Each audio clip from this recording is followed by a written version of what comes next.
The photo of my face was laminated like a restaurant menu, with my driver's license picture blown up to an 8x10 disaster that made me look like a criminal on America's Most Wanted. Brittany had actually spent money at Kinko's to make sure my humiliation would be weatherproof. If you're watching this, subscribe, and let me know where you're watching from. Let me backtrack to how I ended up staring at my own face, taped to the entrance gate of the Riverside Country Club, with "Do Not Admit, Eleanor Watson," written in bold red letters underneath. Because, honey, this story starts way before today's wedding disaster. I'm Eleanor Watson, and at 67, I thought I'd seen every flavor of family drama imaginable. Raised 3 kids as a single mom after their father decided a 25-year-old secretary was more exciting than his 40-year-old wife. Put all 3 through college working double shifts at the hospital. Marcus, my youngest, was supposed to be different. He was the sensitive one, the mama's boy who called every Sunday and never forgot my birthday.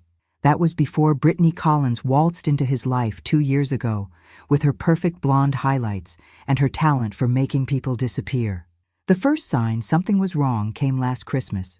Marcus had always spent Christmas Eve at my house, our tradition for 42 years. But suddenly, Brittany's family needed him more. Then Easter became a Collins family affair.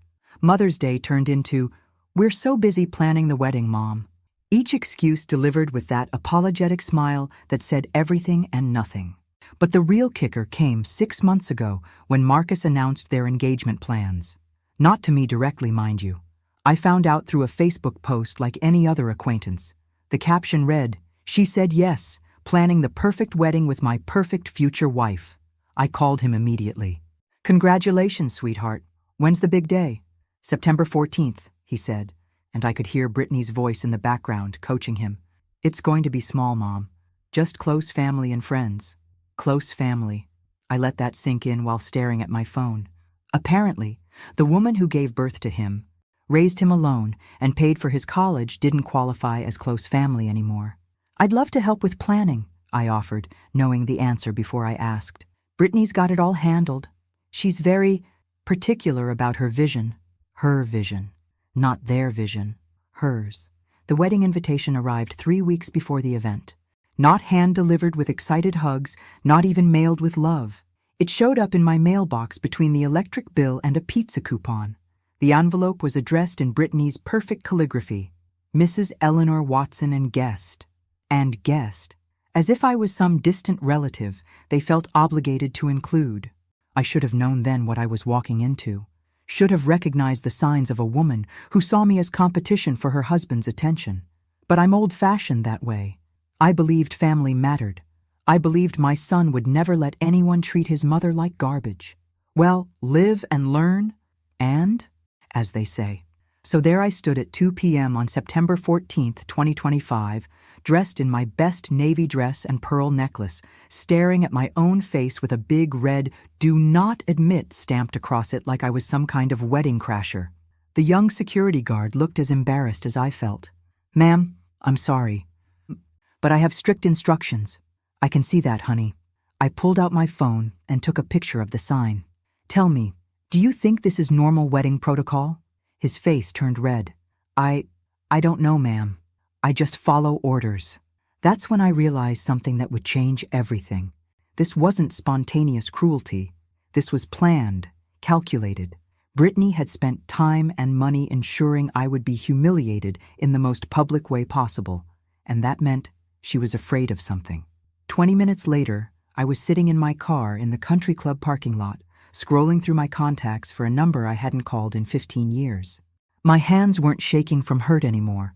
They were shaking with something much more dangerous. Fury. See, most people don't know much about my late husband Robert's family. Robert Watson died in March 2020, right at the start of the pandemic, and I'd grieved quietly, privately, the way he would have wanted. But Robert had a brother. A very successful, very connected brother who'd made quite a name for himself in Philadelphia's legal circles. Thomas Watson, corporate attorney, family law specialist, and according to his website, expert in matrimonial investigations and asset protection. The phone rang twice before a familiar voice answered. "Thomas Watson." "Tom, it's Eleanor, Robert's widow." Silence. Then, Eleanor? Good Lord, how are you? It's been too long, I know. Listen, I need a favor, a big one. Anything. What's wrong? I told him everything. The gradual isolation, the Facebook announcement, the laminated photo at the gate. By the time I finished, Tom was silent for so long I thought the call had dropped. Tom? You still there? I'm here. Eleanor, what you're describing, this level of deliberate exclusion from a family event, it suggests something deeper is going on. What do you mean? In my experience, when someone goes to this much trouble to keep a parent away from their child's wedding, they're usually hiding something significant. My heart started beating faster. Like what? Could be financial, could be personal, could be both. Tell me about this Brittany. What do you know about her background? I realized with growing unease that I knew almost nothing. She works in marketing, I think. Met Marcus at some conference. She's from money, apparently. Her father owns some kind of business. What's her maiden name? Collins. Brittany Collins. I heard typing in the background. Eleanor, I'm going to make some calls. Can you give me 2 hours? What kind of calls? The kind that tell us who we're really dealing with. Stay by your phone. After hanging up, I sat in my car watching well-dressed guests arrive for my son's wedding. Couples laughing, families posing for photos, everyone celebrating love and new beginnings. Everything I should have been part of. Instead, I was conducting a background investigation on my new daughter-in-law from a parking lot. My phone buzzed with a text from Marcus. Mom, heard there was some confusion at the gate. Brittany says the security company made a mistake with the guest list. So sorry. Can you come back? A mistake, right. The same kind of mistake that requires lamination and red ink. I texted back, already left. Have a wonderful wedding. His response came immediately. Please come back. It's important to me that you're here. Important enough to override his wife's mistake? I doubted it. This felt like damage control. Someone had probably seen my photo and asked uncomfortable questions. I was about to drive away when my phone rang. Tom's name appeared on the screen. That was fast, I answered. Eleanor, we need to talk, in person. How soon can you get to Philadelphia? Something in his tone made my blood run cold. Tom, what did you find? Not over the phone. Trust me on this. How soon? I looked back at the country club, where my son was probably saying I do to a woman who'd just tried to ban his mother from the ceremony. I can be there in 2 hours. Good. Come straight to my office. And Eleanor? Don't mention this conversation to anyone, not even Marcus. Not yet. The line went dead, leaving me staring at my phone in the empty parking lot. Whatever Tom had discovered in his 2 hours of phone calls, it was serious enough that he wouldn't discuss it over the phone. Serious enough that he wanted to see me immediately. Serious enough that he was telling me to keep secrets from my own son. I started my car and pulled out of the country club parking lot, leaving my son's wedding behind. But I had a feeling this was just the beginning of the story, not the end.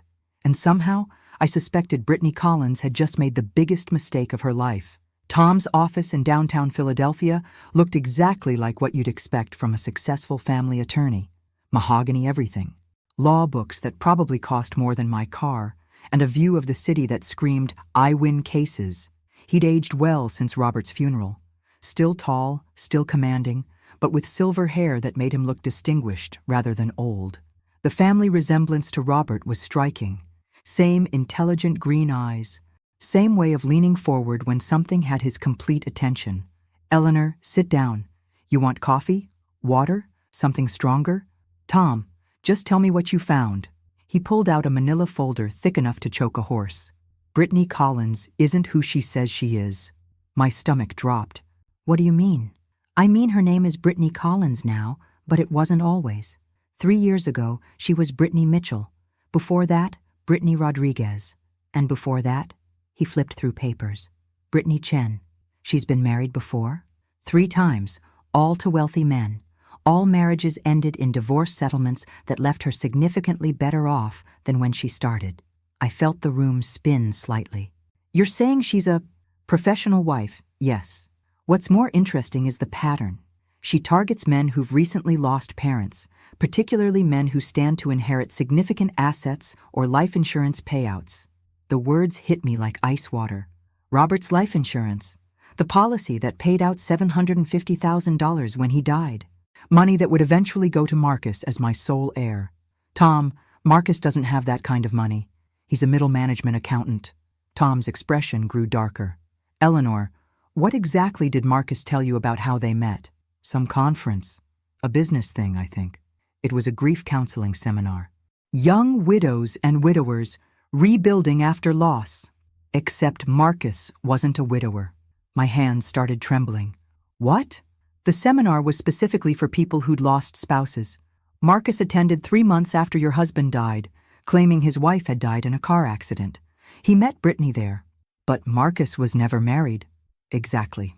So either your son has been living a complete lie for the past 2 years, or someone coached him on what to say to make himself attractive to a certain type of woman.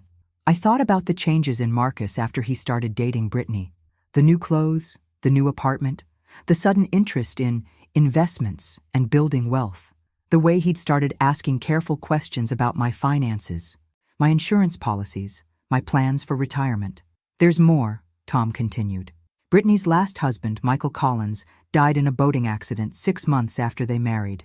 Ruled accidental, but the circumstances were questionable. Died? She's not just a professional wife, Eleanor. She's a widow, 4 times over, and every single husband left her everything. The room felt like it was tilting. I gripped the arms of my chair to keep steady. Are you saying she kills her husbands? I'm saying she has a pattern. She meets grieving men, marries them quickly, and within a year, she's collecting life insurance payouts. Whether through divorce or death, she always comes out ahead. We have to warn Marcus. Do we? Think about it, Eleanor. Your son lied his way into that grief counseling group. He's been asking about your finances. He allowed his new wife to ban you from their wedding. Either he's a victim or he's a willing participant. The implications crashed over me like a wave. My son, my baby boy who used to bring me dandelions and called me mama until he was 12, was either being manipulated by a serial killer or he was helping her target his own mother. What do we do? Tom leaned back in his chair. We investigate, carefully, quietly, because if I'm right about Brittany, and if Marcus is working with her, then you're in more danger than just being excluded from family gatherings. My phone buzzed. A text from Marcus. Mom, I know you're hurt about today. Can we talk tomorrow? Brittany wants to make things right. I showed Tom the message. He read it, and his jaw tightened. Eleanor, I want you to go home and act completely normal. Don't let on that you know anything. We need time to gather more evidence. Evidence of what? That your new daughter-in-law is planning to make you her 5th victim, and your son might be helping her do it. I stared at Tom's serious face, trying to process what he was telling me. 6 hours ago, my biggest problem was being excluded from a wedding. Now I was potentially the target of a murderer who'd married my son. And the most terrifying part? I wasn't sure Marcus was innocent. The drive home from Philadelphia gave me 2 hours to think, and thinking was the last thing I wanted to do. Every mile brought more horrifying possibilities flooding through my mind. What if Marcus had known about Brittany's past all along? What if the grief counseling story was his idea? What if my sweet, sensitive boy had turned into the kind of man who would help a stranger murder his own mother for insurance money? By the time I pulled into my driveway, I'd worked myself into a state somewhere between terror and fury. My phone had been buzzing with texts all evening. Marcus, some distant cousins, even a few neighbors who'd heard about the wedding gate incident through the small-town gossip network. But it was the text from an unknown number that stopped me cold. We need to talk. Tonight. Come alone. A friend. I stared at the message, my heart hammering. Who could possibly know what I'd discovered today? I'd only told Tom, and he'd warned me not to tell anyone else, unless someone had been watching me. I looked around my quiet neighborhood, suddenly noticing every shadow, every parked car that might not belong. The maple tree in my front yard cast strange patterns across my lawn in the porch light, and for the first time in my adult life, I was genuinely afraid to go into my own house. My phone rang. Marcus. Mom, thank God you answered. We need to talk. I'm tired. Sweetheart, it's been a long day. I know, and I'm so sorry about the confusion at the club. Brittany feels terrible about the mix-up. Mix-up? He was still calling it a mix-up. Does she? How terrible does she feel exactly? Silence. Then, Mom, you sound angry. Angry, I forced a laugh. Why would I be angry? It's not every day a mother gets banned from her son's wedding like some kind of criminal, but hey, these things happen, right? The security company screwed up the guest list. Brittany's handling it. She's firing them and demanding a full apology. More lies. Each one delivered with the same patient tone he'd been using for months. When had my son become such an accomplished liar? Marcus, honey, can I ask you something? Of course. How exactly did you and Brittany meet? I know you said a conference, but what kind of conference? Another pause, longer this time. Just a business thing. Why? I'm curious about my new daughter-in-law. We haven't had much chance to talk, given how busy she's been planning your perfect wedding.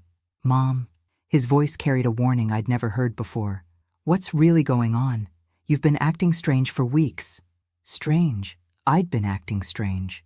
Not him, not his wife who'd banned me from their wedding. Me. I've been thinking about your father lately, I said, deciding to test Tom's theory, about his life insurance policy, about how that money will eventually come to you when I'm gone. Dead silence. Marcus, you still there? Why are you talking about insurance policies? Because I'm 67 years old. And smart people plan ahead. I've been thinking about updating my will, maybe setting up a trust. Brittany seems like a sensible girl. Maybe she has some advice about financial planning. You don't need to worry about that stuff yet, Mom. You're healthy. You've got years ahead of you. But his voice was tight now. Careful, like someone walking through a minefield. Still, it's good to be prepared. The policy is substantial, $750,000, plus the house, plus my savings. That's a lot of money for a young couple just starting out. Mom, we should talk about this in person, tomorrow. Can you come over for dinner? To your house? The one I've never been invited to? Brittany wants to make up for today's misunderstanding. She's planning something special. Something special. The word sent chills down my spine. That's sweet of her, but I think I'll pass. I'm not feeling very social right now. Please, Mom, it's important. To both of us. Both of us. The way he said it made it sound like a business proposition, not a family dinner. I'll think about it, I lied. Good night, Marcus. I hung up before he could respond and immediately called Tom. They want me to come to dinner tomorrow, I said without preamble. At their house. Absolutely not. Tom, what if we're wrong? What if Marcus really doesn't know? Eleanor, listen to me carefully. In my research today, I found something else. Something I didn't want to tell you in person because I hoped I was wrong. My blood turned to ice. What? Brittany took out a life insurance policy on you 3 months ago. A $2 million policy, with Marcus as the beneficiary and herself as the backup. The phone slipped from my hand, clattering onto my kitchen counter.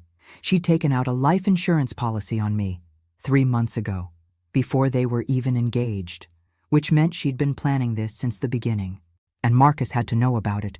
You can't take out a life insurance policy on someone without their knowledge unless you have very specific information about their health, their finances, their family situation. Information only a son would have. I picked up the phone with trembling fingers. Tom? I'm here. My son is trying to kill me. Yes, he said quietly. I think he is. I didn't sleep that night. How could I? Every creak of the house, every car passing on the street, every normal sound of nighttime felt like a threat. I sat in my living room with all the lights on, Tom's folders spread across my coffee table, trying to piece together when my son had stopped being my son and started being a stranger. The insurance policy was the smoking gun, but there were other clues I'd missed. The way Marcus had started asking about my medications after Robert died. Are you taking care of yourself, Mom? Getting regular checkups? The way he'd volunteered to help with my finances.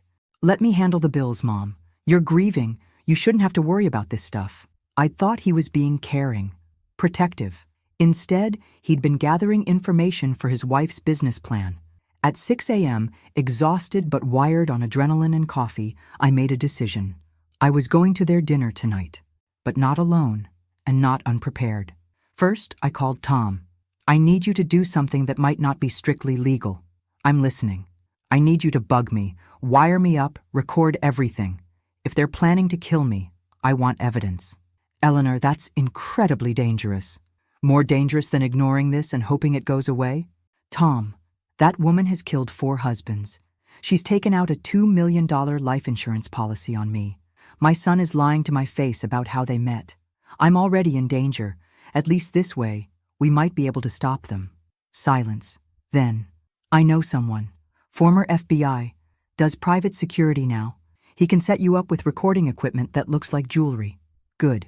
What else do we need? Backup. Someone watching the house while you're inside. Can your FBI friend handle that too? Yes, but Eleanor, if this goes wrong, at least you'll have evidence to convict them. Tom, I'm 67 years old. I've buried a husband, raised 3 kids alone, and survived more heartbreak than anyone should have to. I'm not going to let some blonde gold digger and my own son scare me into hiding. The recording equipment arrived at 3 p.m., delivered by a serious-looking man in his 50s who introduced himself simply as Jake. The microphone was disguised as a pearl pendant, nearly identical to the ones I already owned. The battery pack was built into what looked like a normal leather purse. Voice-activated, Jake explained, showing me the simple controls. Records everything within 20 feet. Battery lasts 8 hours. If you're in real danger, press this button twice, and my team will be inside the house in 30 seconds. Your team? 3 men positioned around the property. If you need immediate help, we'll be there. I looked at myself in the hallway mirror, wearing a wire to dinner with my son. 6 months ago, the most exciting thing in my life was deciding between 2 different brands of cat food. Now I was conducting a sting operation against my own family. Marcus called at 5 p.m. Mom, you're still coming tonight, right? Brittany's been cooking all day. I'll be there at 7. Great. And Mom? Brittany really wants to clear the air about yesterday. She feels terrible about the misunderstanding. Misunderstanding. He was still calling it that. I'm sure she does. Sweetheart. The drive to their house should have taken 15 minutes. I stretched it to 30, taking the long way, giving Jake's team time to get into position. The house was in one of those new developments where every lawn looks like it was measured with a ruler and every mailbox cost more than most people's monthly grocery budget. Perfect for a professional wife who specialized in marrying men with money. Brittany answered the door, wearing a white sundress that probably cost more than my car payment. Her smile so bright it could have powered the city grid. Eleanor, I'm so glad you came. I've been sick about yesterday's mix-up. Come in, come in. The house was exactly what I'd expected, all gray and white and chrome, the kind of place that looked like a magazine spread but felt like no one actually lived there. No family photos, no personal touches, nothing that suggested real people with real lives. Something smells wonderful, I said, playing my part. Beef Wellington. Marcus mentioned it was one of your favorites. It wasn't. I'd never eaten beef Wellington in my life, but Marcus wouldn't know that. We'd never talked about fancy food, which meant either Brittany was guessing or she'd gotten her research confused with one of her other victims. How thoughtful. Where is Marcus? Putting wine in the refrigerator. He'll be right out. Can I get you a drink? I made a special cocktail, elderflower and gin, very refreshing. Just water for now, thanks. She looked disappointed but quickly recovered. Of course. You must be tired after yesterday's stress. I still can't believe that security company put your name on the exclusion list by mistake. There it was again. The lie, told with such conviction that I almost believed it myself. Marcus appeared from the kitchen, carrying a bottle of wine and wearing the same false smile as his wife. Mom, you look great. How are you feeling? Oh, you know how it is at my age. Every day above ground is a good day. They exchanged a quick glance that I might have missed if I hadn't been looking for it. Don't say things like that, Mom. You're going to live forever. No, I realized with crystal clarity. They really didn't want me to live forever. But they were about to find out that this old lady wasn't going down without a fight. Dinner was a masterpiece of psychological warfare disguised as family bonding. Brittany had clearly done her homework. She asked about my garden, my book club, my volunteer work at the animal shelter. All the right questions delivered with perfect timing and genuine seeming interest. Marcus played the devoted son, asking about my health, my sleep, whether I'd been taking my vitamins. To anyone watching, we looked like a normal family working through a minor misunderstanding. But I caught the looks they exchanged when they thought I wasn't paying attention. The little nods, the raised eyebrows, the silent communication of 2 people executing a plan. Eleanor, Marcus tells me you've been having some trouble sleeping lately. Brittany said as she served dessert, a beautiful lemon tart that probably came from the most expensive bakery in town. I hadn't told Marcus anything about sleeping problems, because I didn't have sleeping problems. Oh, you know how it is. Sometimes my mind races at night. That's so common at your age. My grandmother had the same issue. Her doctor prescribed something wonderful, really helped her relax. What kind of something? Marcus leaned forward. Actually, Mom, we've been talking, and we think you might benefit from seeing Dr. Peterson. He's Brittany's family doctor, specializes in older patients. Older patients. Like I was some kind of geriatric case instead of a perfectly healthy 67-year-old woman. That's thoughtful, but I have a doctor? Doctor Martinez has been taking care of me for 15 years. Of course, Brittany said smoothly, but Dr. Peterson has such a modern approach, very forward-thinking about medication management for seniors. Medication management. The phrase sent chills down my spine. What kind of medications? Just things to help with quality of life. Sleep aids, anxiety medication, maybe something for memory issues if they develop. Memory issues. They wanted to drug me until I was too confused to manage my own affairs. Classic elder abuse, dressed up as caring concern. I don't have memory issues. Not yet, Marcus said, but prevention is important. Dr. Peterson believes in staying ahead of these things. How considerate of him. And how exactly did this topic come up between you two? Another look passed between them. Brittany recovered first. Marcus mentioned that you seemed forgetful lately. Nothing serious, just little things. We thought it might be stress from losing Robert. Forgetful. I hadn't been forgetful about anything, but I was starting to understand their strategy. Establish a pattern of concern about my mental capacity, get me on medications that would actually cause confusion and memory problems, then use my deteriorating condition to justify taking control of my finances. Brilliant, really. And it would have worked if I hadn't figured it out. Well, I said, taking a bite of the lemon tart, I appreciate your concern. Both of you. It means so much to know my family is looking out for me. Always, Mom, Marcus said, his voice thick with fake emotion. We just want you to be safe and comfortable. Speaking of comfortable, Brittany said, we've been thinking about your living situation too. Here it comes, I thought. What about my living situation? That big house all by yourself. It must be lonely. And all those stairs. What if you fell? I've been living in that house for 30 years. I think I can manage a few stairs. Of course you can, Marcus said quickly. But maybe it's time to think about something smaller, easier to maintain. There are some beautiful senior communities. Senior communities. They wanted to move me into assisted living, where someone else would control my daily routine, my visitors, my access to my own money. I'm not ready for a nursing home. Marcus. Not a nursing home, Brittany corrected. An active adult community, independent living with built-in support services. We've actually looked at a few places. They'd been house hunting for me, without asking, without telling me. How thoughtful and expensive, I imagine. Well, yes, but that's what your savings are for. The equity in your house would more than cover the entrance fee, and your monthly expenses would actually be lower. Lower monthly expenses, because I'd have signed over all my assets to pay the entrance fee. Standard operating procedure for this type of scam? Isolate the victim, control their environment, manage their money, then wait for nature to take its course. Except they weren't planning to wait for nature.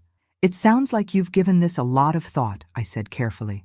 We just want what's best for you, Marcus said. We love you, Mom.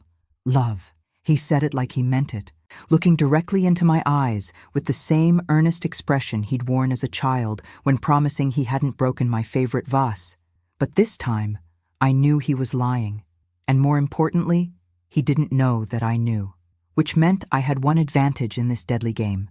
They thought I was just a confused old lady who could be manipulated with fake concern and forced smiles. They were about to learn how wrong they were. Well, I said, setting down my fork and smiling at both of them, this has been such a lovely evening.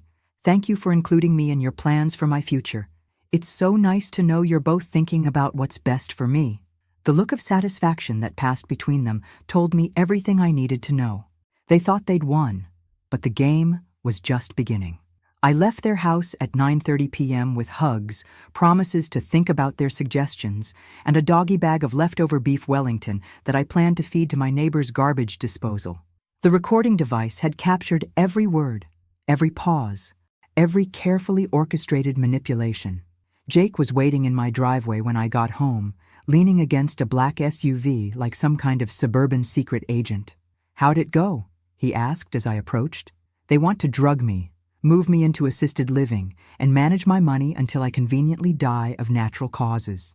Did you get it all on tape?" I patted my pearl necklace. "Every lying word." "Good. We need to move fast. Tom's already contacted a federal prosecutor. Turns out they've been tracking Brittany Collins across 3 states. You just gave them the evidence they needed." Federal prosecutor. This was bigger than I'd imagined. "How long do we have?" "Maybe a week before they escalate. Based on the pattern with her other victims, she'll push hard for the doctor visit and the housing change. Once she gets you on medication and isolated, things move very quickly." I thought about Marcus's earnest face across the dinner table, talking about my safety and comfort while planning my destruction. "Jake, can I ask you something? In your professional opinion, is my son a victim or a willing participant?" He was quiet for a long moment. "Mrs. Watson, in my experience, it's rare for someone to be completely innocent in these situations. Your son may have started as a victim, but those insurance forms? The dinner tonight?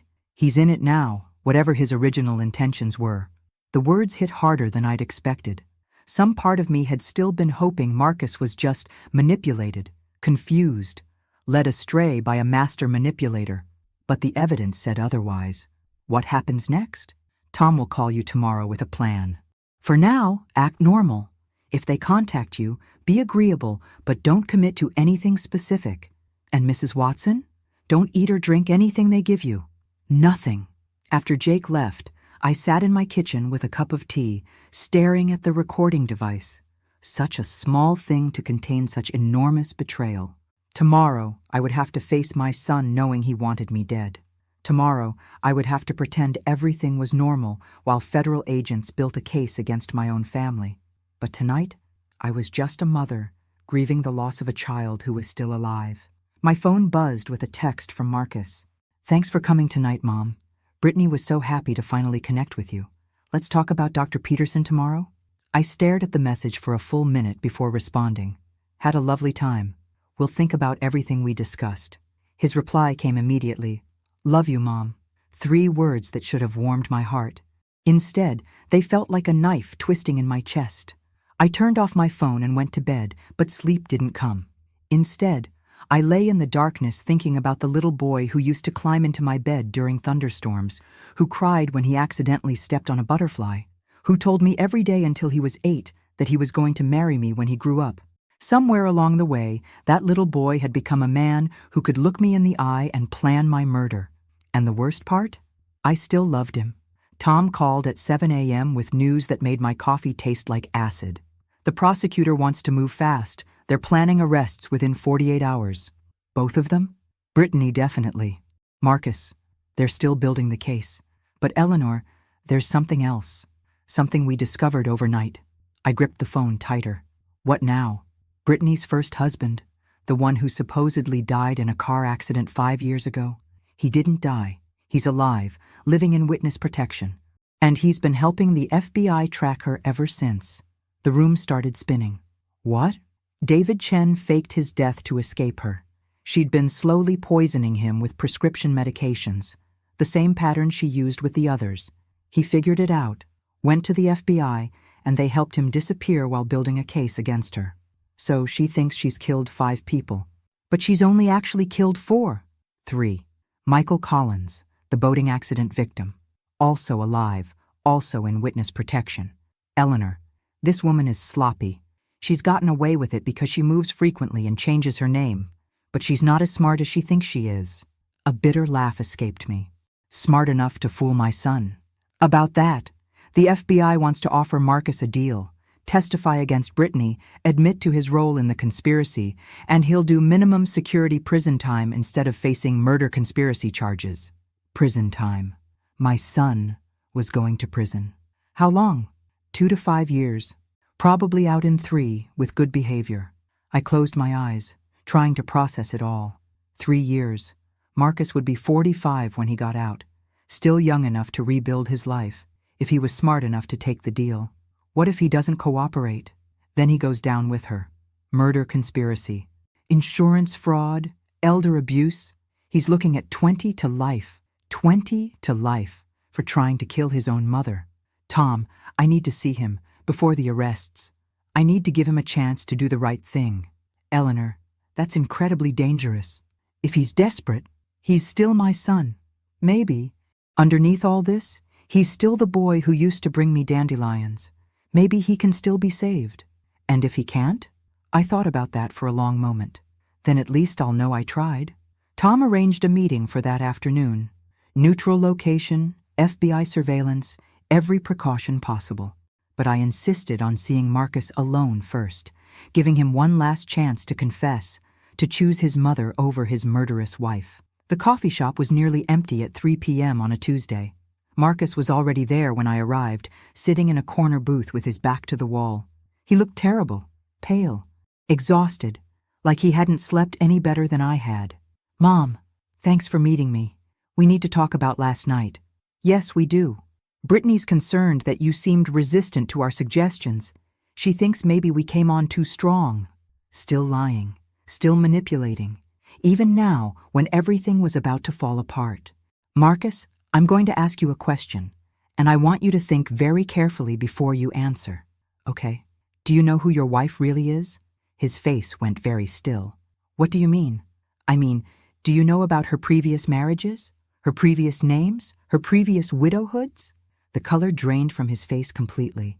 Mom, do you know about the life insurance policy she took out on me? Do you know about David Chen and Michael Collins? He started to stand up, but I grabbed his wrist. Sit down, Marcus. We're going to finish this conversation. How do you... He slumped back into the booth. Who told you? Does it matter? What matters is that you have a choice to make. Right now. Today. You don't understand. It's not what you think. Then explain it to me. He looked around the coffee shop like a trapped animal, then leaned forward and lowered his voice. She said she would kill you anyway if I didn't help. She said if I cooperated, she'd make it quick, painless. If I didn't, she'd make you suffer. The words hit me like a physical blow. So you chose to help her murder me to spare me pain? I thought maybe I could protect you somehow. Find a way to warn you or stop her or... He buried his face in his hands. God, Mom, I'm so sorry. I never wanted any of this. For the first time in days, I heard my real son's voice. Scared, ashamed, but real. Marcus, look at me. He raised his head, and I saw tears in his eyes. The FBI is going to arrest both of you tomorrow, but they're offering you a deal. Testify against Brittany, and you'll do minimum time instead of life in prison. How do you know about the FBI? Because I've been working with them. Because I'm not the helpless old lady you and your wife thought I was. He stared at me in shock. You... What? I recorded everything last night. Every lie, every manipulation, every plan to drug me and steal my money. It's all on tape, Marcus. Oh, God. He started shaking. Oh, God, she's going to kill me when she finds out. No, she's not. Because she's going to be in federal custody. The question is whether you'll be in the cell next to her or whether you'll take the deal and testify against her. I can't. She'll... Marcus. I reached across the table and took his hand. She can't hurt anyone anymore. It's over. But you have to choose, right now, whether you want to save yourself or go down with her. He was quiet for a long time, staring at our joined hands. Finally, he whispered, "What kind of deal?" The next morning, I woke up to the sound of police sirens. Not unusual in any neighborhood, but these were close. Very close. I looked out my bedroom window and saw them. 3 black SUVs parked in front of the house 2 streets over. Marcus and Brittany's house. My phone rang. Tom. It's happening now. Marcus called his contact at the FBI at midnight last night. He's taking the deal. Relief flooded through me so suddenly I had to sit down on my bed. He's cooperating? Full cooperation. He's telling them everything. How Brittany recruited him, how she coached him to lie about his background, how she planned to kill you. Eleanor, your son is saving his own life and helping put away a serial killer. Through my window. I could see neighbors gathering on their lawns, pointing and whispering. In a few hours, the whole town would know that Marcus Watson had been arrested for conspiracy to commit murder, that his wife was a serial killer, that his own mother had been the target. The gossip would be unbearable, but I didn't care. Marcus was alive, and he was doing the right thing, finally. What happens now? Brittany will be charged with 4 counts of murder, multiple counts of fraud, conspiracy, and attempted murder. Marcus will be charged with conspiracy and fraud, but with his cooperation, he'll probably serve 2 years. 2 years. It seemed like nothing compared to what could have happened. "Tom, can I see him?" "Before," he asked the same thing. "The FBI will allow 1 supervised visit before his sentencing." The visit took place 3 days later in a sterile conference room at the federal building. Marcus was wearing an orange jumpsuit that made him look younger than his 42 years. When he saw me, he started crying before I even sat down. "Mom, I'm so sorry. I'm so incredibly sorry. I know you are, sweetheart. I never meant for it to go this far. At first, she just seemed like someone who understood loss, you know.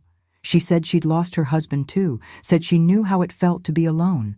How did it start? The grief counseling group was her idea. She said I needed to process Dad's death better, that I was carrying too much anger. She helped me see that you'd been controlling, that you used guilt to manipulate me. The oldest trick in the book: convince the victim that their support system is actually the enemy. And I believed her, Marcus continued. She was so smart, so beautiful, so understanding. She made me feel like I was the only person who'd ever truly understood her. When did you realize what she really was? Not until after we were married. She started asking detailed questions about your health, your finances, your daily routine. When I asked why she was so interested, she said she wanted to help me plan for your future care. And then she showed me the insurance policy, said it was just smart planning, that all families did things like this. But something felt wrong about it. The amount was so high, and she'd filled out all the paperwork without telling me. That's when you should have come to me. I tried to back out. I told her I'd changed my mind, that I couldn't go through with it. That's when she told me about her other husbands. My blood ran cold. She confessed. She said if I tried to leave her or warn you, she'd kill you anyway and make it look like I did it. She had contingency plans, Mom. Photos of me at your house, copies of my key, evidence that would make it look like I'd been planning it alone. The level of manipulation was staggering. Brittany had trapped my son as thoroughly as she'd trapped her other victims. Why didn't you come to the police? With what proof? Her word against mine? She was careful. Mom, everything looked innocent on the surface. The insurance policy, the doctor referrals, the housing suggestions. It all looked like a loving family taking care of an aging parent. He was right. Without inside knowledge, without recorded conversations, it would have looked like normal family planning. Marcus, what you did, recording that conversation with the FBI, agreeing to testify, that took courage. It took you showing me I had a choice. Until that moment in the coffee shop, I thought I was trapped. I thought there was no way out that didn't end with you dead. We sat in silence for a moment, both of us processing the enormity of what had almost happened. Mom, will you forgive me? I know I don't deserve it, but you're my son. Of course I forgive you. Will you wait for me? I know 2 years is a long time. Marcus, I waited 42 years for you to grow up and become the man I raised you to be. I can wait 2 more years for you to come home. He smiled through his tears, the first genuine smile I'd seen from him in over a year. I love you, Mom. I love you too, sweetheart. And when you get out, we're going to start over. Clean slate. Promise? Promise. The trial made national news. Black Widow's Web, how a serial killer targeted families through grief counseling, ran on the front page of newspapers across the country. Brittany Collins became the face of predatory manipulation, and our small town became ground zero for a media circus. I testified for 3 days, telling the court about the laminated photo, the dinner conversations, the systematic isolation from my son.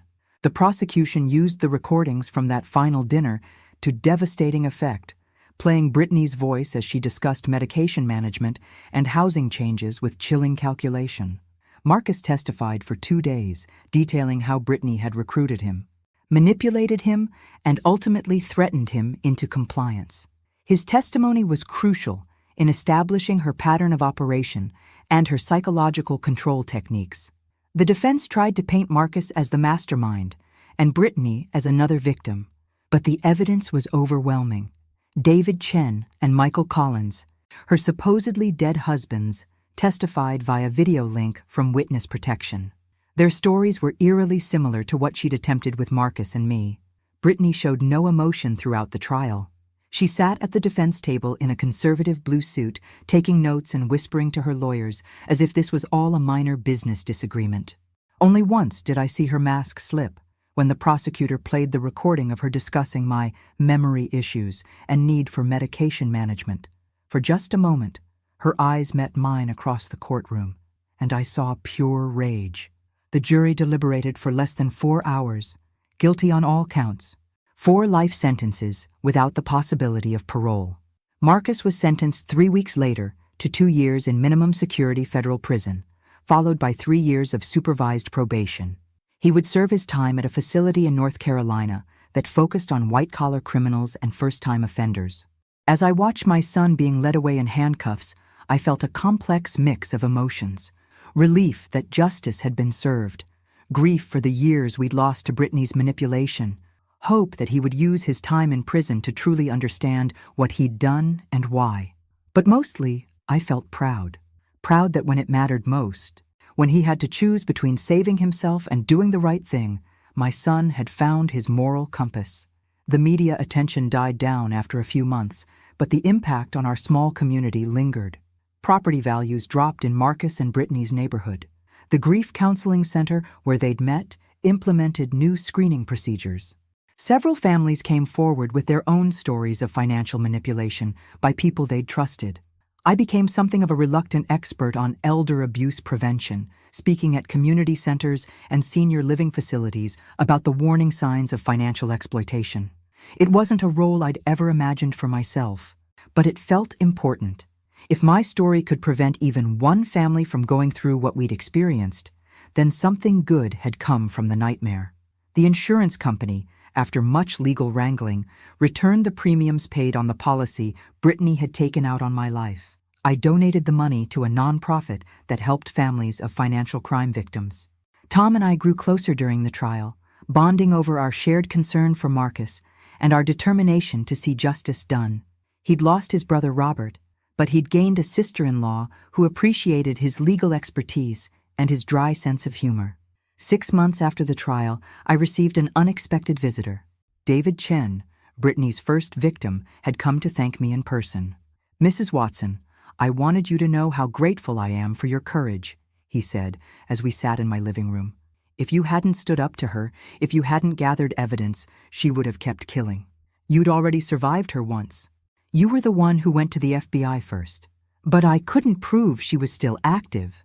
Your case gave them everything they needed to stop her permanently." We talked for 2 hours about the psychological tactics Brittany had used, the way she'd isolated each of us from our support systems, the gradual erosion of our ability to trust our own instincts. "The hardest part," David said as he prepared to leave, "was accepting that I'd been so completely fooled, that someone I'd loved and trusted had been planning my death from the moment we met. But you survived, and more importantly, you found the strength to fight back. So did you, and so did your son." Eventually, after he left, I sat on my back porch with a glass of wine, watching the sunset and thinking about the strange turns life can take. A year ago, I'd been just another grieving widow, trying to rebuild her life after losing her husband. Now I was a survivor, an advocate, and oddly enough, more confident and capable than I'd ever been. Marcus wrote me letters every week from prison. They started as apologies, but gradually became real communication, sharing his thoughts about the books he was reading, the classes he was taking, his plans for when he was released. Slowly, carefully, we were rebuilding our relationship on a foundation of honesty instead of obligation. But the most unexpected change in my life came in the form of Jake, the security specialist who'd helped wire me for that crucial dinner. What had started as a professional relationship had evolved into friendship, and then into something deeper. "You know," he said one evening as we walked through the park near my house, "I've been in the security business for 20 years, and I've never met anyone as brave as you." "Brave?" I was terrified the entire time. Brave isn't the absence of fear, it's doing what needs to be done despite the fear. Well, when you put it that way, Eleanor Watson, you took on a serial killer and won. You saved your son's life and probably prevented other murders. If that's not heroic, I don't know what is. I looked at this kind, strong man who'd helped me through the darkest period of my life and realized something remarkable had happened. At 67, I'd fallen in love again. But that's a story for another day. Marcus came home on a Tuesday in October, 2 years and 3 months after he'd been arrested in our driveway. I was waiting for him at the prison gates with Jake and Tom, clutching a welcome home sign that felt simultaneously appropriate and absurd. He looked different. Older, definitely, but also cleaner somehow. The desperate, haunted expression he'd worn during the trial was gone, replaced by something calmer and more settled. "Hi, Mom." "Hi, sweetheart." We hugged for a long time while Tom and Jake pretended to be fascinated by the prison architecture. The drive home was quiet at first. Marcus stared out the window at familiar landscapes he hadn't seen in over 2 years, while I gripped the steering wheel and tried to think of something to say that wouldn't sound forced or artificial. Finally, he spoke. "Mom, I wrote you a letter last week, but I didn't send it because I wanted to say this in person." "Okay. I know you've forgiven me. You've told me that in every letter, every phone call, every visit. But I need you to know that I understand now why forgiveness isn't enough." I glanced at him in the rearview mirror. "What do you mean?" "I mean I spent 2 years in therapy, Mom. Individual therapy, group therapy, family systems therapy. I had to really examine what I did and why I did it. And the truth is, even before Brittany, I was taking advantage of you." This was not the conversation I'd expected to have on his first day home. "Marcus." "No, let me finish. The mortgage payments to Rebecca and Richard that you covered because I asked you to. The time I borrowed money from your emergency fund for my business investment that failed. The way I'd guilt you into babysitting or helping with projects by implying you owed it to me because Dad wasn't around." I pulled into a rest stop and turned around to face him. "You were a single father. I wanted to help. But I manipulated you into helping more than you should have. I used your love for me as a tool to get what I wanted. Brittany didn't create that pattern. She just exploited it." The honesty in his voice was startling. This was not the Marcus who'd gone to prison, defensive, angry, blaming everyone but himself. This was a man who'd done the hard work of looking at his own behavior. "What are you saying?" "I'm saying I want to earn your trust back, not just receive your forgiveness. I want to prove that I can be the son you deserve, not just the son you love." "How do you want to do that?" "I got my real estate license while I was inside. I want to help people buy and sell homes honestly, ethically. I want to build a life based on integrity instead of manipulation." "That sounds like a good plan. And I want to pay you back. Every dollar I ever took from you, with interest. It'll take time, but I want to make it right." I studied his face, looking for signs of the old Marcus, the one who'd made promises he hadn't kept. But all I saw was sincerity and determination. "Marcus, you don't have to." "Yes, I do. Mom, I almost helped someone murder you. For money. There's no amount of apology that erases that. But maybe, if I spend the rest of my life proving that I've changed, maybe someday we can have a real relationship again." We have a real relationship now. We have a mother-son relationship built on your capacity for unconditional love. I want us to have a relationship built on mutual respect and genuine affection. I got out of the car and walked around to his door. When he stepped out, I hugged him again, harder this time. "Marcus, I love who you're becoming. I love who you've always been. And I'm sorry it took me almost losing you to really see it." We drove the rest of the way home in comfortable silence. Jake had prepared dinner for us, nothing fancy, just spaghetti and meatballs and a salad. Tom joined us, and we sat around my kitchen table like a family. Not the family any of us had been born into, but the family we'd chosen to build from the wreckage of betrayal and manipulation. After dinner, Marcus and I sat on the back porch while Tom and Jake cleaned up. The October air was crisp, and the maple tree in my yard was showing off its fall colors. "Mom, can I ask you something?" "Of course. Are you happy? Really happy?" I thought about the question seriously. 2.5 years ago, I'd been a grieving widow, isolated and vulnerable to predators. Today, I was engaged to a wonderful man, had a meaningful relationship with my brother-in-law, spoke regularly at conferences about elder abuse prevention, and had helped put a serial killer behind bars for life. Yes, I said finally. I'm really happy. Good. You deserve to be happy. So do you, Marcus. And I think you're going to be. I hope so. I'm going to work really hard at it. My phone buzzed with a text from Jake. Taking Tom home. See you tomorrow. Love you. I smiled and texted back. Love you too. Marcus noticed my expression. You know, I never got to meet Jake properly before. Everything happened. He seems like a good man. He is. He saved my life, you know. Not just that night at dinner, but afterward. He helped me remember that I was strong enough to survive anything. Are you going to marry him? Maybe. Probably. We're taking it slow. I'm glad you found someone. Mom, you shouldn't be alone. I wasn't alone. I had you. No, you had the idea of me. The version of me you wanted to believe existed, but the real me was too selfish to see how much you needed companionship and support. Marcus, stop beating yourself up. You're here now, and you're present in a way you never were before. That's what matters. We sat quietly for a while, watching the stars come out in the darkening sky. Mom? Yes? Thank you for not giving up on me. Thank you for coming back to me. I love you. I love you too, sweetheart. Welcome home. 3 months later, Jake and I got married in my backyard, with Marcus walking me down the makeshift aisle and Tom officiating. It was a small ceremony, just us, a few close friends, and the family we'd built from the ashes of betrayal. As I stood under the maple tree where I'd sat so many evenings grieving my old life, I realized something profound. Sometimes the worst thing that happens to you becomes the doorway to the best thing that happens to you. Brittany Collins had tried to destroy my family, steal my money, and end my life. Instead, she'd forced me to discover strength I didn't know I possessed, helped me find love I thought was lost forever, and given me a purpose that made every day meaningful. Sometimes justice isn't just about punishment. Sometimes it's about the beautiful life you build after surviving someone else's evil. And sometimes, if you're very lucky, you get to share that beautiful life with the people who helped you fight for it. Thanks for listening. Don't forget to subscribe and feel free to share your story in the comments. Your voice matters.